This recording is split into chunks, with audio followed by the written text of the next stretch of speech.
আজকে আমি আপনাদেরকে যে পাতাটা দেখাতে যাচ্ছি এটা হলো যাদের শরীরে রক্তশূন্যতা, যারা রক্তশূন্যতায় ভোগেন এবং শরীরের গা ঝিমঝিম মাথা ঝিমঝিম করে এবং তারা মাথা ঘুরে পড়ে যাওয়ার মতো যাদের আর কি মনোভাব, তারা প্রতি মাসে দেখা যাচ্ছে হাজার হাজার টাকা কষ্ট করে শরীরে রক্ত নিতে হয়, বা রক্তের জন্য ফেরিনটাস বা ফেরিনটাস 1 এই গ্রুপে কোনো ইঞ্জেকশন বা স্যালাইন নিতে হয় আপনাদেরকে।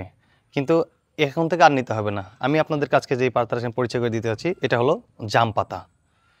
প্রতিদিন সকালে 22 গ্রাম পরিমাণ জাম পাতার রস বেটে নেবেন এবং এর সাথে 2 চামচ মধু দিয়ে একটানা 22 দিন যদি আপনারা খেতে পারেন, আল্লাহর রহমতে আপনাদের শরীরে রক্তের আর অভাব হবে না, বা হিমোগ্লোবিন আপনাদের শরীরে অটোমেটিকলি রক্ত উৎপন্ন হতে থাকবে। এবং এটা এমন একটি কার্যকর গাছের পাতা যে পাতার গুণ বলে শেষ করতে পারবো না, বা বলে শেষ করাও যাবে না। হাজার হাজার হিমোগ্লোবিন দ্বারা পরিশোধিত বা হাজার হাজার হিমোগ্লোবিন দ্বারা উৎপাদিত এই পাতা, সেটা হলো জাম পাতা। কাটো।